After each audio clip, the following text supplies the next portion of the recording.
Our guest today, Allison Handy, is a partner of Perkins Coie out in Seattle.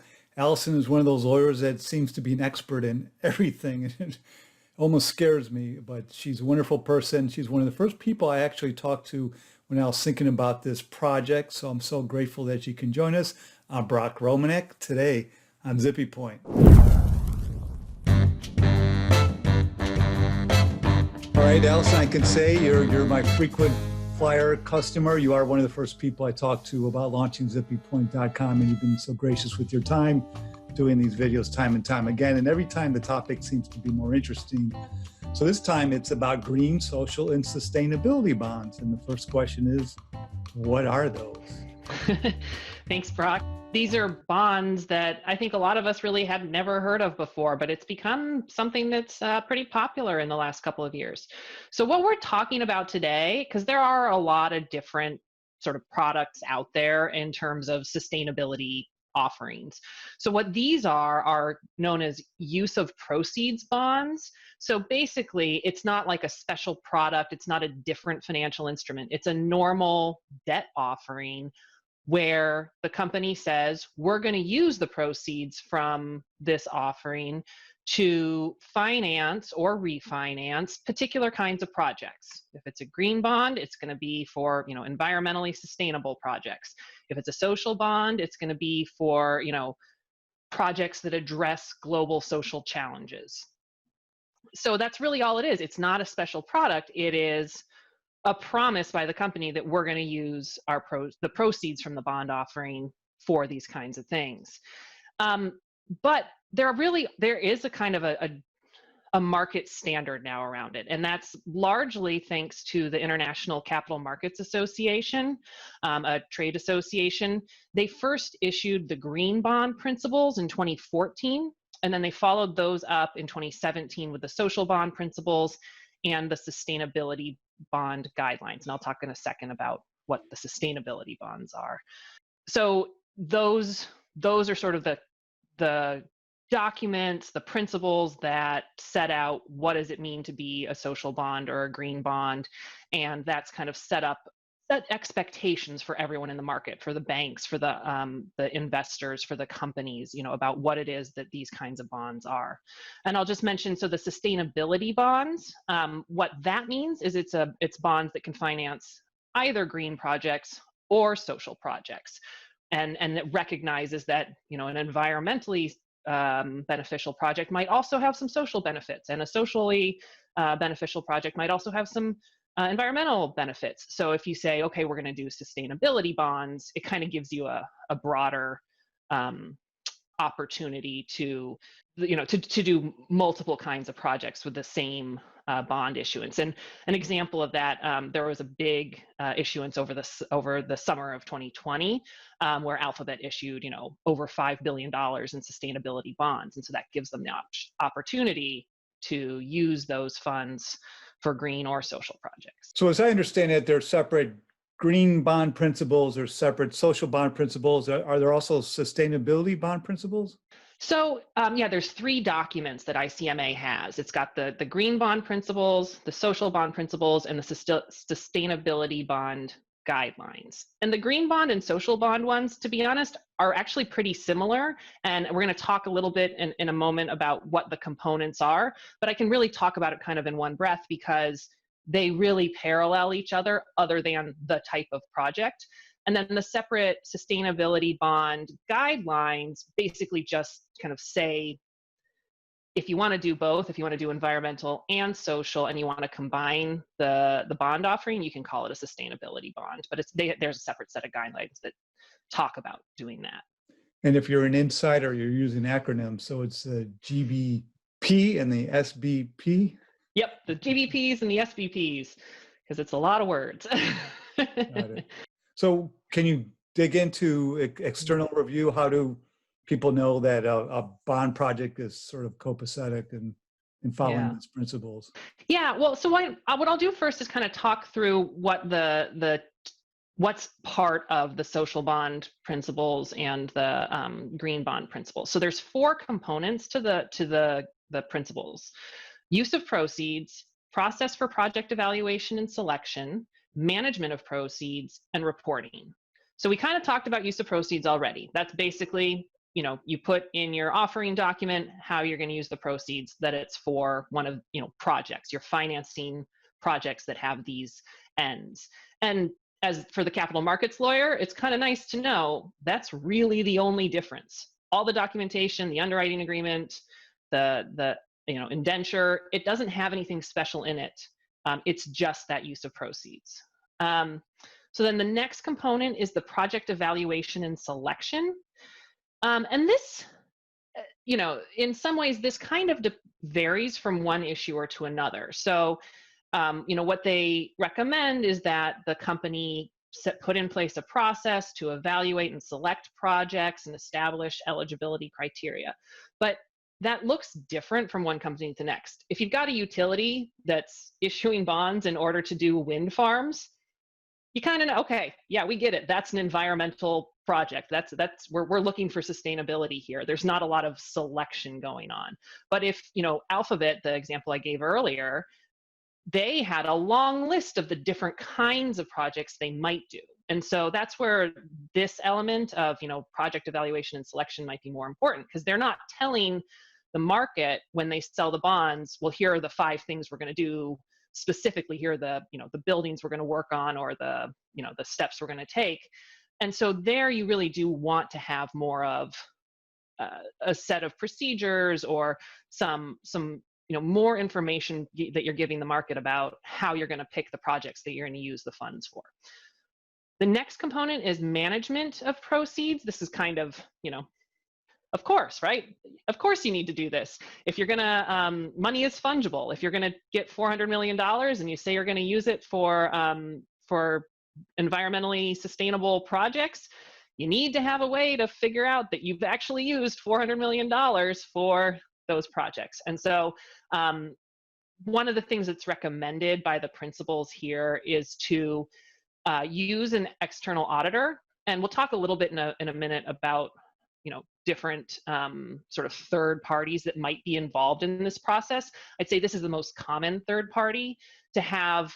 Often it's just your auditor. You're a public company, you've got one of the big 4 auditing your financial statements, and you ask them to also audit management's attestation that the funds have actually been used in the way that they said they were going to be used. You actually took $400 million and put it into the project you said you were going to put it into. And so, would this be someone on their existing audit team for the company, or is this one of their assurance groups? I think they're a mix. I think sometimes it is the team, but they go and talk to the assurance group about what they need to go through. And I think one thing that one kind of practice pointer here is, if you're planning to do these bonds and you are, setting up your framework, and maybe the company has an internal document that says this is how we're going to do, how we're going to process and manage the whole use of proceeds, right? You want to get the auditor involved in the drafting of that document. They are probably going to be auditing against that document, and so they want to see what it is you're saying and make sure that you're setting a standard that is auditable, right? So something that they can look at to confirm what it is that management's saying. So that's kind of one helpful practice pointer if you are planning. Like I said, this is kind of the most common third party, is to have somebody audit that what they call an attestation. Get them involved early, because they want to know what they're signing up for. And then the last thing I'll mention, the fourth component, is the reporting component. And so that kind of touches on some things I already mentioned. What's recommended from by the principals is to disclose how the proceeds are actually used. Put that disclosure out there. If you say you're going to use the proceeds this way, you want to also be reporting back to the market that you have actually used the proceeds. I already talked about the fact that you might have, typically a part of it is management attesting to the actual use of proceeds, and then the audit of that. So you could frequently, that'll be sort of the content for a company's green bond webpage. So you issue your green bonds or your social bonds, and then you put up a website saying that you've done that and saying, okay, on an annual basis, we're going to post here, the progress that we've made, how much of those proceeds we've used, what the projects were. There's kind of a mix of practice there, again, for a company that kind of is issued a large amount and is planning on using it on a lot of different projects. They might not make specific disclosure about every single project, but the sort of the market practice has become, you can give kind of high level reporting information on the types of projects. You don't have to kind of get into all the little details. One other part of the reporting is that for a lot of the investors in these kinds of bonds, they want to know, how their money is being used, what the impact is of their money. The people who are investing in these, they might have a sustainability mandate of their own, right? Maybe it's a fund that raised money saying we are going to fund sustainable projects. So they might have some reporting that they want to do. So companies are asked, and again, this will vary depending on who the issuer is, but asked to give some kind of impact metrics, impact reporting. So you can also, companies might do that on this web page where they post their regular reports about how they use the proceeds. You might also see their disclosure about, what has the impact of that been? What is the, carbon footprint change, or the, there's a lot of different metrics depending on what kind of project it is, but putting those metrics out there saying this is what the impact was. And might this be filed on a voluntary Form 8K sometimes? I don't think I've seen 8Ks on it, although that's actually a very good point. I'm wondering whether that's something that we would see. I think it's mostly just on the web page. You'll see in the use of proceeds, we're going to post our regular reports on the use of our proceeds on our corporate web page, and either they'll put in the URL or just kind of point where you would be able to find that. Yeah, some sort of E&S web page as part of the investor relations page. Yeah, exactly. So I think the next thing I think that basically wraps up, what are the different components? Except I think one part I kind of skimmed over a little bit there is, use of proceeds for green or social projects. So what are green or social projects? And the principles, they don't provide like particularly narrow rules, or there's not a lot of structure. Basically, both the green bond principles and the social bond principles set out a list of categories of the types of projects that you might consider to be either green or social. And that's where that, the company framework that talks about how you're going to pick projects can be important, because, these are squishy areas. These are not like narrowly, easily, well-defined areas. And so the principles, like I said, they don't really give you too much guidance, but the list in there of green projects, things that might count as green projects, could include things like renewable energy, pollution prevention, biodiversity conservation, clean transportation, climate change adaptation. So they're kind of things you would think of as being environmentally sustainable. And then what's that? Yeah, exactly. When you see it, right? Well, that's why you have to, and that's exactly why I think these principles are so focused on disclosure, right? Any company can say, well, yeah, we're going to use these funds for green projects. That's why they want you to say, well, this is how we're going to pick our green projects, and this is what we think, and we're going to we're going to build more buildings that hit certain LEED standards, right? And so ways to kind of gauge and know whether the project is actually is doing what you say it's doing. The social project one, the list of things that might be social projects include affordable basic infrastructure, access to essential services, affordable housing, food security and sustainable food systems, and socioeconomic advancement and empowerment. So again, things you might think of, but they kind of give a little bit of guidance on that. And so earlier I mentioned about external review. I jumped the gun a little bit. So how does that work? We talked about the auditors and their assurance parties might being involved, but what other kind of third parties, what other kind of external review might come into play here? Yeah, there's a couple of different things that they suggest in the principles, and it can, like I said, it's going to really depend on who the issuer is and what the projects are. So one of the more in-depth processes is getting what they call a second-party opinion. So basically, this is getting some sort of expert in these kinds of bonds to assess the alignment of the company's framework that the company puts in place with the green bond principles or the social bond principles. So this is one I think they really promote. They really say this is a best practice. And again, it's going to kind of depend. If you're a company raising $5 billion worth of sustainability bonds and saying, we could do all kinds of things, maybe you want to get a second party opinion so that investors can feel more secure in knowing that you really are aligning with these principles. Another type is what they call verification. And I don't know that these are kind of on a sliding scale. I think some things could fit into different buckets, but what they call a verification is any kind of external evaluation of an aspect. So it might, the auditor, the audit of the management's attestation, that might be a verification. It also might mean, evaluation of the environmentally sustainable features of a building. So maybe it's, I'm not quite sure if this is they don't categorize these things exactly in the principles, but I think something like saying we've built a LEED certified building, maybe you would take that LEED certification as sort of being a verification of the environmentally sustainable features.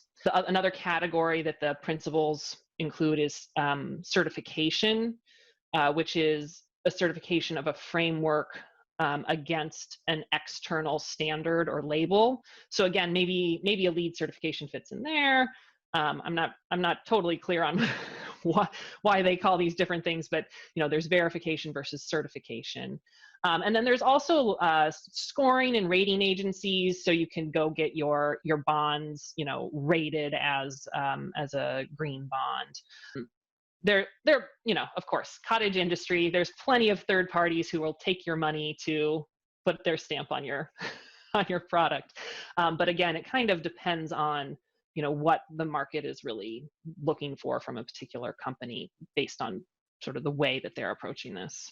So given the hassle of doing this, the expense involved, why would companies issue green or social bonds? Will it help them in their rating scores more generally for ESG?